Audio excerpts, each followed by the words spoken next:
Epione pain management and regenerative centre. ఇక మీ నొప్పులు శాశ్వతం కావు. నమస్తే.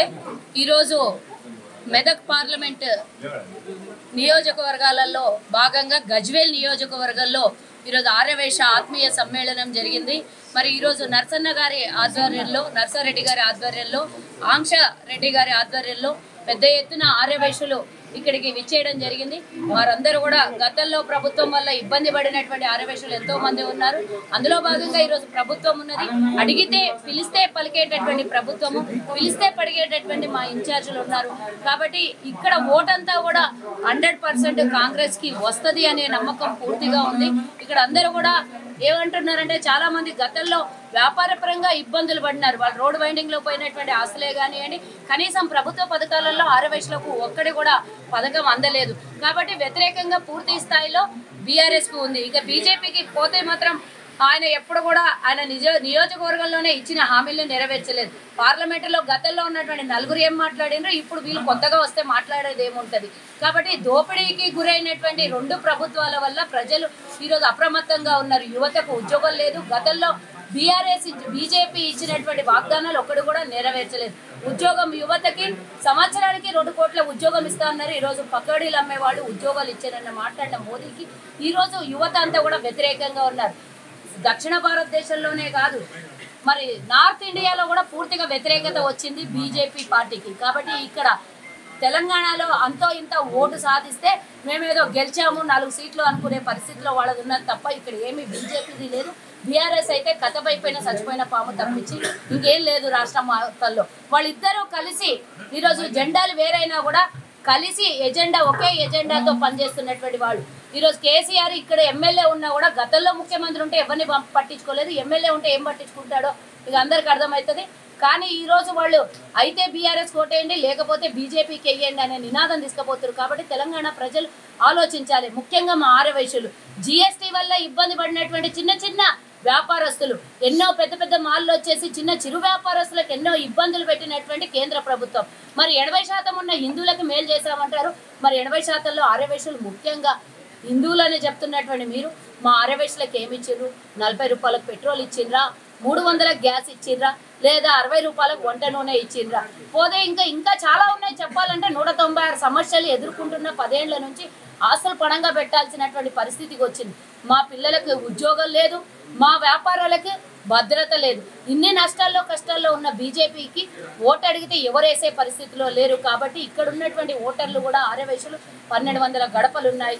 అందులో పూర్తి స్థాయిలో మెజార్టీ ఆర్యవైశ్య ఓట్లన్నీ కూడా కాంగ్రెస్కే వస్తాయని పూర్తి నమ్మకం ఉంది.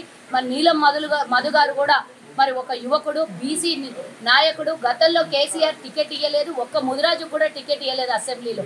ఆ రోజు కాంగ్రెస్ యువతనంతా ఎంకరేజ్ చేసింది. ఈరోజు అదే మరి యువతకి కాంగ్రెస్ వెన్నంటి ఉండి పార్లమెంటు స్థానాన్ని కల్పించిందంటే కాంగ్రెస్కు ఉన్నటువంటి ఔదార్యం ఏంటో మనం ఒకసారి గుర్తుంచుకోవాలి.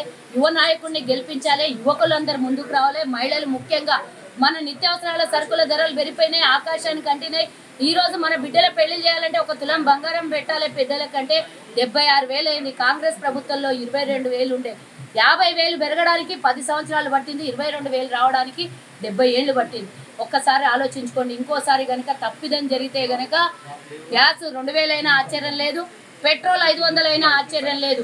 అబ్కి బార్ 400 అంటుండ్రు. రాజ్యాంగాన్నే మార్చేస్తే గనక మన బతుకులు ఆగమైపోతాయి.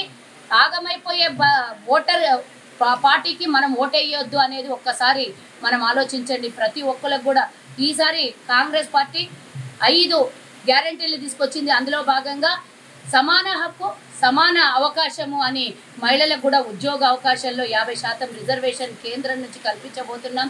ప్రతి పేద మహిళకి, పేద కుటుంబంలో ఉన్న ఒక మహిళకి 1,00,000 రూపాయలు ఇవ్వబోతున్నాం. ఇలా కాంగ్రెస్ తీసుకొచ్చినటువంటి పథకాలు పూర్తి స్థాయిలో అమలు అవుతాయని ప్రజలకు నమ్మకం ఉంది. ఆగస్టు లోపల రైతు బంధు కానీ ఇతరత్ర మేము ఇచ్చినటువంటి హామీల స్థితిలో ఉంది. మరి కార్పొరేషన్ ఏడాది పడుతుండొచ్చు మనకు కేటాయించడానికి అనుకున్నా. ఒక రోజు పొన్నమన్న నాకు ఫోన్ చేసాడు, అమ్మ కార్పొరేషన్ కోసం అందరు లొలి చేస్తున్నారు, నువ్వు అటవెట్టి ఇచ్చినావు, అందరు లొలి చేస్తున్నారు అమ్మ, మరి ఎట్లా అని నాతో చర్చించాడు. ఏం లేదన్నా ఇవ్వాల్సిందే, ఎట్టి పరిస్థితిలో కావాల్సిందే అన్నాడు. రేవంత్ రెడ్డి గారితో వెళ్ళి మాట్లాడిన తర్వాత ఆ రోజు కేబినెట్ మీటింగ్లో ఫస్ట్ తొలిగా ఆర్యవైశ్య కార్పొరేషన్ గురించే పొన్నమన్న కానీ మంత్రులు కానీ మాట్లాడడం జరిగింది. మాట్లాడిన తర్వాత 17 కార్పొరేషన్లని ప్రకటించడం కూడా జరిగింది. ఆ 17 కార్పొరేషన్లో ఎందుకంటే ఒక ఆరవేశులే కాదు, ప్రభుత్వానికి అన్ని కులాలు కూడా ఇంపార్టెంటే, అందరికీ కూడా సమన్యాయం జరగాలి అని ఏదైతే ఆర్థికంగా ఇబ్బంది పడుతున్న కులాలు ఉన్నారో అందరికీ కూడా కార్పొరేషన్లు ఏర్పాటు చేసింది. మీరు ఒక్కటి గమనించి 27 కార్పొరేషన్లని మొన్న ప్రకటించారు, చైర్మన్లను ప్రకటించారు. అందులో ఒకే ఒక కొత్త కార్పొరేషన్ ఏదంటే ఆరవేశ కార్పొరేషన్. 36 కార్పొరేషన్లు పాతవి. అందులో కార్పొరేషన్ చైర్మన్లను 36 మందిని పాత కార్పొరేషన్లకి ఇస్తే అందులో ఒకే ఒక కొత్త కార్పొరేషన్ చైర్మన్గా నన్ను మరి కేటాయించడం జరిగింది. అందరూ అనుకుంటారు కదా మరి మావి కూడా కులాలు ఉన్నాయి, రెడ్డి కార్పొరేషన్, ఆ కార్పొరేషన్, మనం సంఘాలు ఉన్నాయి, మహిళా సంఘాలు ఉన్నాయి, చాలా సంఘాలు కూడా ఉన్నాయి. మనం అక్కడక్కడ మాట్లాడుకుంటే చాలు. జై శ్రీరామ్ అని అంటే దేవుణ్ణి గుడిలో పెట్టాలి, భక్తిని హృదయంలో పెట్టుకోవాలి. కానీ సమాజం సేవ చేసేవాళ్ళు, ప్రజల అభివృద్ధి చేసేవాళ్ళు ఏ పార్టీ అని ఆలోచించి మాత్రం డెఫినెట్గా ఒక మహిళ తలుచుకుంటే అది ముందుకెళ్తుందని నేను కోరుకుంటున్నా. మరి ఇకపోతే ఈరోజు ఈ ఆత్మీయ సమ్మేళనం ఏర్పాటు చేసిండ్రు. నేను కొన్ని విషయాలు, వైశ్య కార్పొరేషన్ ఏర్పాటుకి గతంలో తెలంగాణ వచ్చి 10 ఏళ్ళు అయింది. ఇది 11వ సంవత్సరం. ఇంకో కొన్ని రోజులు పోతే 11వ సంవత్సరాలకు ఎంటర్ అవుతాము. మరి 10 ఏళ్లుగా, దశాబ్దాల కాలంగా ఆర్యవైశ్యులకు ఎలాంటి రిజర్వేషన్స్ లేవు. అందరితో పాటు ఎంతో కొంత 95% మార్క్స్ వచ్చినా కూడా మన ఆర్యవైశ్యులకు ఉద్యోగాలు రావు, మనకు అందరికి తెలిసినటువంటి విషయం. మరి అందులో భాగంగా మన ఆర్యవైశ్యులకు ఎలాంటి వ్యాపార రిజర్వేషన్లు లేవు, ఎలాంటి భద్రత లేదు, ఎలాంటి ఇన్సూరెన్సులు కూడా లేవు. ఎన్నో ఏళ్ళుగా మన ఆర్యవైశ్యుల కార్పొరేషన్ కావాలి మన పేదలకి. మనం అనుకుంటారు, చాలా మంది అంటారు సౌకర్యం అంటేనే అందరు శ్రీమంతులు అనుకుంటారు. కానీ ఒకప్పుడు ఉండేది, ఒక ఆర్యవైశ్యుడు ఊర్లో ఉంటే ఊరంతా శ్రీమంతులు అన్నట్టు. ఎవరికి కావాల్సి వస్తే డబ్బులు ఇస్తుండే. ఆ రోజు ఎవరికి కావాలంటే అర్ధరాత్రి అప్పు కూడా దొరుకుతుండే. ఈ కాలం అట్లా కాదు. మా దగ్గర కూడా, మన దగ్గర కూడా ఒక 80% పేద ఆర్యవైశ్యులు ఉన్నారు. మనం ఇప్పటిదాకా ప్రభుత్వానికి ఇవ్వడమే తెచ్చినాం, కానీ ఎప్పుడు కూడా తీసుకోలేదు ప్రభుత్వం నుంచి. అందుకోసమే మా పోరాటం. మేము 10 ఏళ్లుగా కార్పొరేషన్ కావాలని కొట్లాడితే లాఠీ దెబ్బలు తిన్నాం. కొట్లాడితే టీఆర్ఎస్ భవన్ని ముట్టడి చేసిన నేను. టీఆర్ఎస్ భవన్ని ముట్టడి చేస్తే నన్ను అరెస్ట్ చేసిన. ఇప్పటికీ నా మీద 13 కేసులు ఉన్నాయి. అలా ఆర్యవైశ్యుల కోసమే కాదు, పార్టీ పరంగా కూడా నేను చాలా కొట్లాడినా, చాలాసార్లు ఉద్యమం చేసిన. ఎన్నోసార్లు ఉద్యమం చేసినా కూడా కేసీఆర్ కొంతమందికే కార్పొరేషన్లు కల్పించిండు. కానీ పెద్దవాళ్ళకి కార్పొరేషన్లు ఇస్తే కొమటోళ్ళందరూ కట్టుబడి ఉంటారు అనుకున్నారు. కానీ మొన్న ఎన్నికల్లో కట్టుబడి ఉండరు, కట్టేస్తారు అని కూడా మనం ఇచ్చినటువంటి నిర్ణయం ఒక్కసారి కేసీఆర్కు దిమ్మ తిరిగే జవాబు ఇచ్చినటువంటి మనం కూడా. ఎందుకంటే మన భాగస్వామ్యం ఉంది, ఓట్ షేరింగ్లో మన భాగస్వామ్యం ఉంది. తెలంగాణ రాష్ట్రంలో అవినీతి, అన్యాయం, అభద్రతకు గురైనటువంటి గత 10 ఏళ్లలో మనం అనుకున్న స్థాయిలో ఎవరు కూడా శ్రీమంతుడు కాలేదు. కానీ కేసీఆర్ కుటుంబంలో అందరూ శ్రీమంతులైన లక్షల కోట్లు దోపిడీ చేసేది మన ఆర్యవైశ్యులు. ఇందాక సోదరుడు చెప్పిండు, విన్నాం కదా. ఇదే టీఆర్ఎస్లో ఉన్నటువంటి కొంతమంది వ్యక్తుల ఇబ్బందులు, చైర్మన్ ఇబ్బంది, ఆ విధంగా మరి రామాయంపేటలో మన ఆర్యవైశ్య కుటుంబం సూసైడ్ చేసుకొని చచ్చిపోవడానికి ఎవరు కారణం అయ్యా అంటే గత ప్రభుత్వం కాదా. అలా ఎన్నో ఇబ్బందులు జరిగినాయి. చాలా షకీల్ అనేటోడు ఒక్కడు కాదు, మహబూబ్ నగర్ జిల్లాలో ఎన్నో చోట, నేను అన్ని చోట్ల సమస్యలు ఉన్నప్పుడు నేను వెళ్ళిన, ప్రతిపక్ష నాయకురాలుగా కాకుండా ఆర్యవైశ్యులకు ఏ ఇబ్బంది అయినా కూడా నేను ఆ చోట ఉన్నా. నల్గొండలో కూడా మన ఆర్యవైశ్య మహిళకి మానభంగం చేసి చంపితే కూడా జగదీశ్వర్ రెడ్డికి అడ్డుబడి నిలబడి మన ఆర్యవైశ్యులకి మరి ఈ విధంగా మహిళకి మానభంగం చేసి చంపిండ్రు కదా అని చెప్పి నేను నిలబడితే నా మీద మహిళల చేత అటాక్ చేయించినటువంటి ఆ దరిద్ర ఘనత ఆయనకే దక్కింది. ఆ రోజు 20 లక్షల ఎక్స్గ్రేషియా కూడా ఇప్పించడం జరిగింది. సరే, ఏది ఏమైనా అది పక్కకు పెడదాం. అప్పుడు గత ప్రభుత్వం విషయం వేరే. ఈరోజు కార్పొరేషన్ ఇచ్చిన తర్వాత అందరూ కొన్ని మంది మన వాళ్ళే అక్కడ ఇక్కడ ఏమో ఉంది కార్పొరేషన్ అనౌన్స్ చేసిండ్రు. కార్పొరేషన్ ఇస్తే మన నిధులు ఉన్నాయా అని కొంత వాట్సాప్ యూనివర్సిటీలలో ప్రచారం జరుగుతుంది. ఇయ్యడానితో పాటు ఆర్యవైశ్య కార్పొరేషన్ ప్రకటించడం అంటే మరి అది గొప్ప విషయమే కదా. ఆర్యవైశ్యులను దృష్టిలో పెట్టుకొని, ఆర్యవైశ్యులు అంటే సౌమ్యులు, ఏ రోజు కూడా ఎవ్వరికి ఏం అడగరు.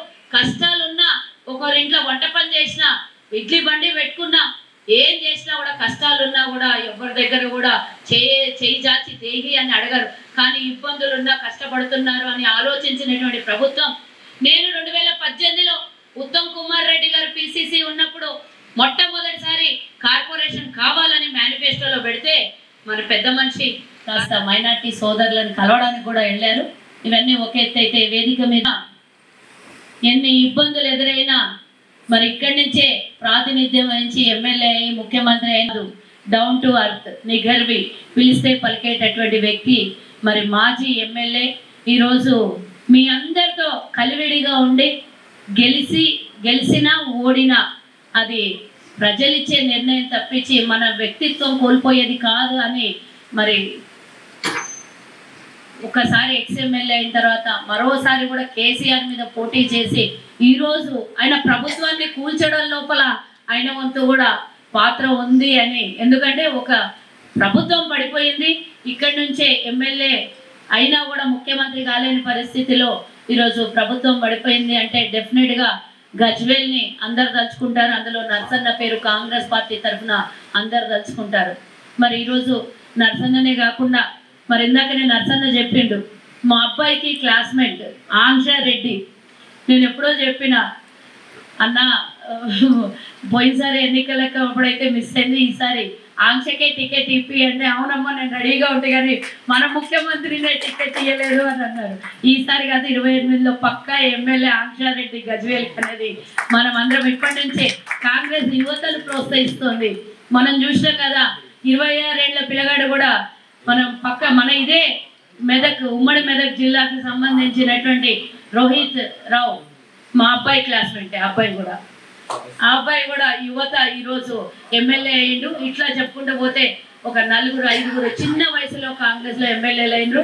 నెక్స్ట్ ఛాన్స్ మా అక్షరారెడ్డికే రావాలి అని నేను కోరుకుంటున్నా. అలాగే ఇందాక పెద్దలు మాట్లాడుతూ భూమన్న గురించి చాలా చెప్పారు. సీనియర్ నాయకులు ఉద్యమం పోరాటగా ఇందాక వారు మాట్లాడుతుండగా విన్నటువంటి విషయం వారికి, అలాగే వేదిక మీద ఉన్నటువంటి మా కౌన్సిలర్లు మిగతా పెద్దలందరికీ కూడా మరి అలాగే ఇలాగే సహకరించి మీ వంతుగా మాకందరికీ అండగా ఉండాలి. వ్యాపారస్తులు అంటే కొంచెం సౌమ్యులుగా ఉంటారు, అక్కడక్కడ వ్యాపార పరంగా రాజకీయ ఇబ్బందులు ఉంటాయి. అన్న చెప్పిండు ఎలాంటి ఇబ్బందులు కలగనీయను, ఎవ్వరికి ₹1 లంచం ఇచ్చేది లేదు అన్నారు. అలాంటి ఇబ్బందులు ఇక్కడ గజ్వేల్ నియోజకవర్గంలో ఎవరు పడరని నేను అనుకుంటున్నాను. కానీ ఎప్పుడైనా ప్రతిపక్షాల పార్టీల ద్వారా కానీ ఇతరత్ర ఏదైనా ఇబ్బందులు అయితే మాత్రం మీరందరూ మా ఆరవేశలకు అండగా ఉండాలని ఈ సందర్భంగా కోరుకుంటున్నాను. నమస్తే అండి.